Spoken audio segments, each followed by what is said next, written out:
Today I want to speak about hii house ya 2-bedroom bungalow, 73 square meters using precast to cost below 1 million Kenya shillings. The idea is to use a suspended foundation, precast walls and precast flat roof, built in 10 days. And then this post was posted on November 21st, 2023. And hapo ndo sasa alikuwa na to introduce. Kuna this guy anajiita Amos Kibaru on Twitter na Fraud Decor, the owner of Fraud Decor. Na Fraud Decor iko na YouTube channel inajiita Fraud Decor Kenya. Just a few background. I've interacted with Fraud Decor recently by the way.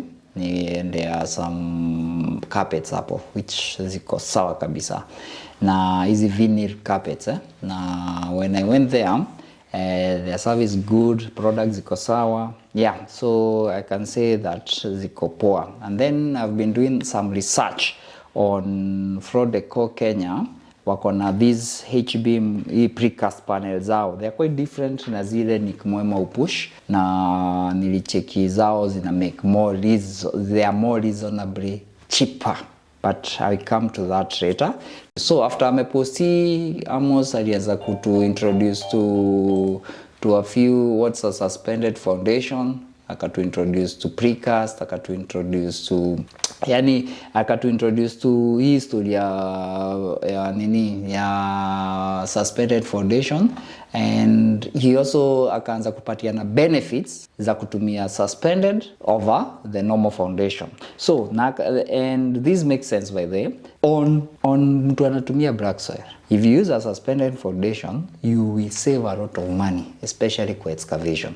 Excavation na filling peke yake on a 50 by 100 in Nairobi currently, shamba yenye inaenda 4 feet deep, expect to use 200 plus thousand. Excavation peke yake niko na project nimelipishwa Kitengera. Hiyo excavation mtu mwenye alienda site survey, mmoja alitulipisha 120k negotiable, mwingine akatulipisha 4000 per lorry, which inaweza kuwa hata 20 to 30 lorries. So ukifanya hesabu ni ile 120. And then now when you kishatoa hiyo black soil, you have to fanya backfilling. Na hiyo backfilling pia itakukost, ndio utanunua hiyo mchanga, hiyo mchanga mamaram na all that. Yani kujenga tu kwa black cotton ni stress. So I'm to introduce hapo, na if this will help with that, definitely iko sawa, unaona. So I can't fight with that. Now after a few days akakuja akatupatia, that is November 23, 2 days, akatupatia the floor plan. The floor plan is for a 3-bedroom. He had initially hinted is a 1-bedroom, it's a 2-bedroom, but it's a 3-bedroom bungalow now for 1 million, below 1 million shillings. Now, tukatoka hapo 73 square meters. Okay, this is so enticing. Tukaifuata. And then now, after a few days, akakuja akatuonyesha the kind of floor wana intend kutumia. Na the precast panel is with the reinforced steel. Wana jump to prove that. Those are 4 guys jumping on one to prove how strong it is, which makes sense. Lazima wa prove at least tuone, but I would prefer wangetumia kitu mzito kuliko watu. Because that's 200 kgs. Or si wangeka like a ton or something. Okay, nothing. That's nothing for me for now. Watu wameingia grao. This is on 26 November. Ni site visit ama ni nini. Whatever ni nini. It's just a way kukuonyesha wameingia grao 26. And then on 28th November, precast ikafika na wakaanza the 3-bedroom. So the idea was to build this house within 10 days. First of all, hiyo hawajafanya, because up to today hawajamaliza hii house. Structure, wacha tuone structure iliisha lini. Structure iliisha deck 13th, which is awesome. And then sasa roofing wameweka ile. Now, one thing na hate easy hidden roofs. Na hata kabla tufike kwa story mingi, the reason why I hate these hidden roofs, hii kitu ndo inafanya nichukie hidden roofs. So he has amesema that the GI channel to carry water. This is it, hapo pale katikati. Now atakava na goose wire to prevent debris from clogging it. But hawezi prevent mchanga. Kukiwa na vumbi, mchanga unaanguka kwa mabati. Kukinyesha itaingia hapo. Na hakuna kitu ina speedishanga rust ama you can rust kama mchanga. So you can unaweza eka goose wire, at least utaavoid majani, utaavoid vitu mingine, but at the end of the day ile mchanga lazima itaanguka hapo. So one thing is I expect akianza hii stuff alikuwa amesema anatumia the flat roof but precast, but naona ni kama alibadilisha nini. But one thing is for certain, kujenga na the hidden roofs, they are quite cheap. As you can see, anatumia normal mabatis yuko cheap. Unaona? Zikuwa cheap. Na ukitumia hizi normal mabatis, at the end of the day kuna vile tu ziuleta normal. Mabati normal, kuna mtu alimake comment that when you use these cheap mabatis, mtu akianza kukanyanga hizo mabati akifanya unclog ama the more unazikanyanga the more weak zinapata ma issues baadaye.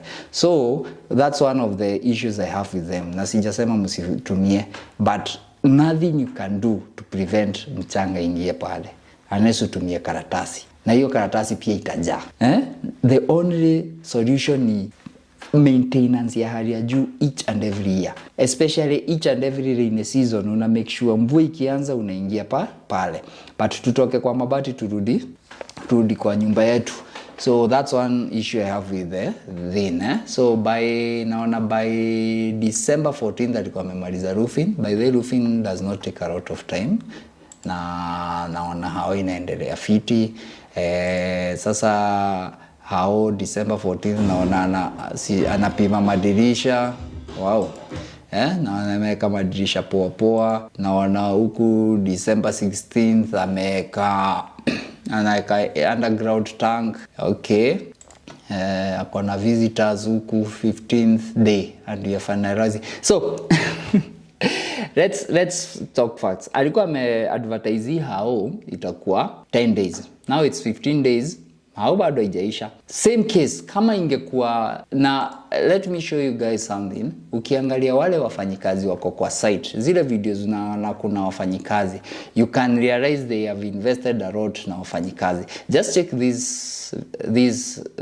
this photo, uone how many workers are there. 1 2 3 4 6 7 8 9 10 11 12 13 14 15 16 17 about 18 workers. 18 workers wakiwa hapa. Hata mimi ukinipatia 18 workers na normal house tuijenge, trust me hata 10 days ni mingi. Anyway, wacha tusiongee sana, but let's continue uone. So whatever they are promising, sometimes I have an issue with the marketing schemes. Guys, muli market 10 days ni 15 days na bado haijaisha. So guys, be careful ni mnapata. Now today ndo wanapaka rangi, which is December 20th. That is about 20 something days later. And one thing nitataka kukuonyesha sasa kabla twende, precast unit final wrap before handover. It's 22 days in. Kuna something niliona hapa mambo ya cost. Okay. So when tukimarketio juu ya hii hao, tukifanyia marketing ya hii hao, we were told that it will cost less than 1.3 million. Guys, 1 million Kenya shillings. Now, thank you. This is a post I'm a post on December 18th. Thank you for all who have visited this prototype precast 3-bedroom. Pricing for Promax with all amenities, including big windows, 20k liter underground precast membrane tank, ease of biodigester, solar, nini, mkeka wa mbao, whatever, will cost 1.8 million. That's so far from what we are promised in the beginning. Alisema 1 million fully finished. Hii tuko 1.85 million. The Pro unit, without all that is mentioned, that without all mentioned hapo juu, but with tile flooring will cost 1.3 million. So ile Pro unit kuna prototype, kuna Pro Max yenye iko na kila kitu ni 1.8. Pro ikiwa tu na tiles ni 1.3. Guys, na nimeishi nikiambia watu Wacheni for marketing schemes. The problem I have with most Kenyans ni nakuja na kuambia hii kitu itaenda 50k. But in reality unajua ni 100k. So in short, I promise 1 million, but even the cheapest thing anaweza kupatia ni 1.3. So I'm wondering, do you know how much you can do with 1.3 by building with your local materials, available materials locally?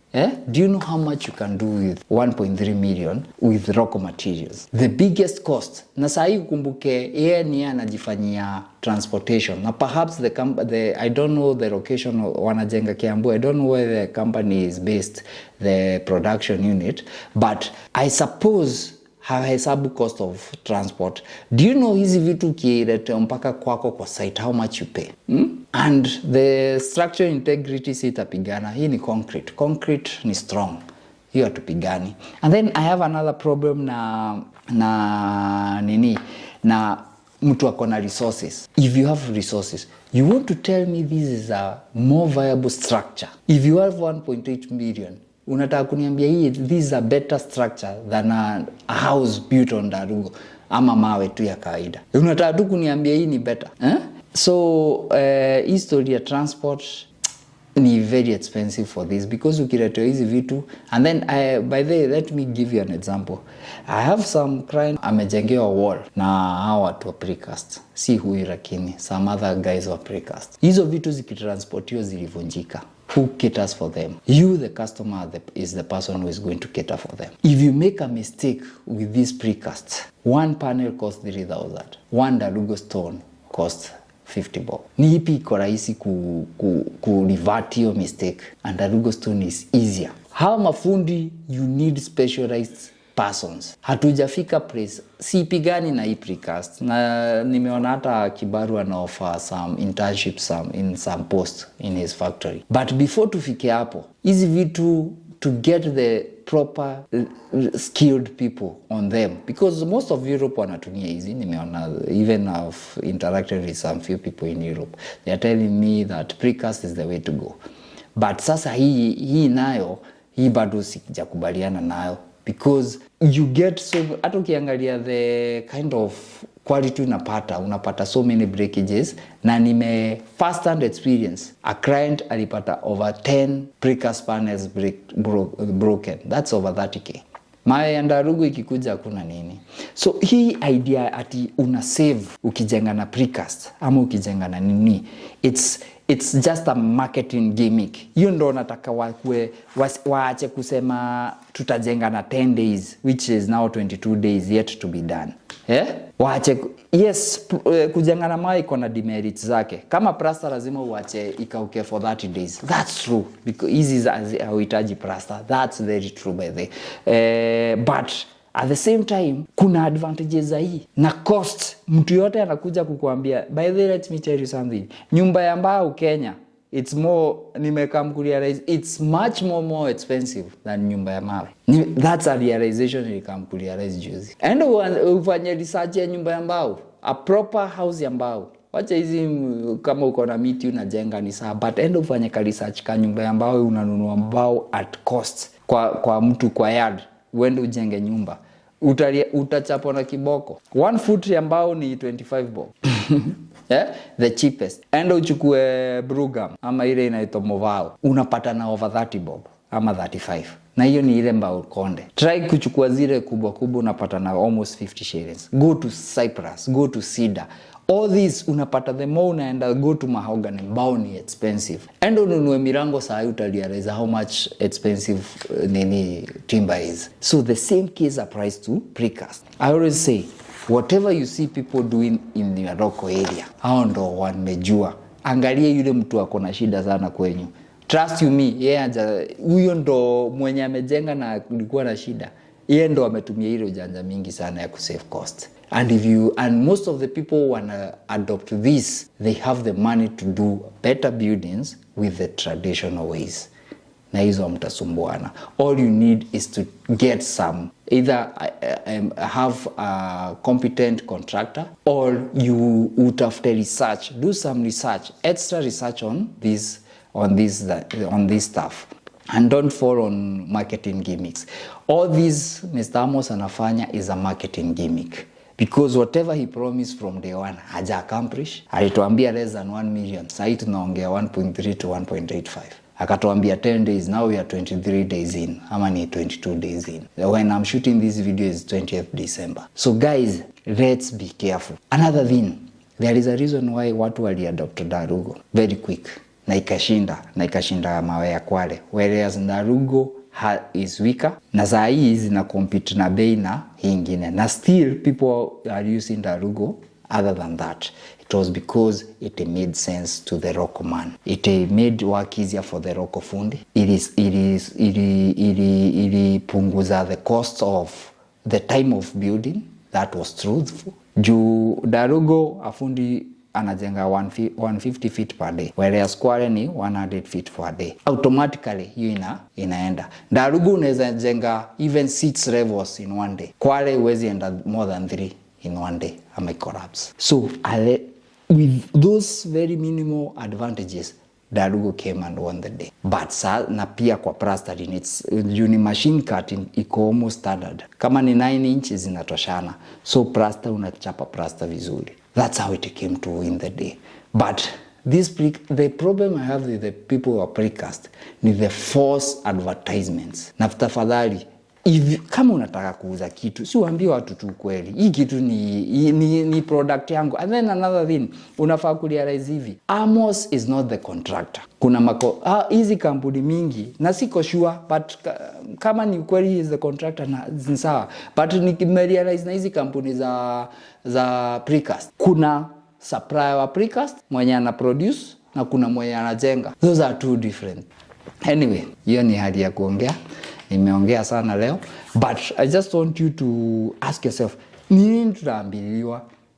Does it make sense? Already these are marketing gimmick. Just by the results ametupatia hapa, nimekuwa nikifuata na nilikuwa na avoid nisireactie, but nimekuwa nikifuata for some time now, na by the way, hata sikukuuza whether the suspended foundation is good or bad. But I think for the suspended foundation, it's a good idea, because unajua hii stuff wanafanya bado wanauzanga kwa masrab za juu. So if unaweza incorporate such, but be careful for the bad. Easy marketing schemes, ni mbaya sana. Anyway, structural integrity, until nione nyumba no naeza pima, so I can't speak on that. Ukiniuliza kama hiyo nyumba ni mzuri ama mbaya, but hizi story tunapewa, tuache tu kupewa tu. Anyway guys, see you. Nimecatch my feelings sana leo, na kuna mtu aliniita Mogoroki by the way. I will deal with him siku moja. Nitadili na yeye tu, tutakuja na yeye tu siku moja. Tutadili na yeye. Mr. anaitanga aje ile wa diaspora media. Aliniita Mogoroki. Isa tu, Damaris. Tutapatana tu siku moja. Anyway, next time guys. Cheers.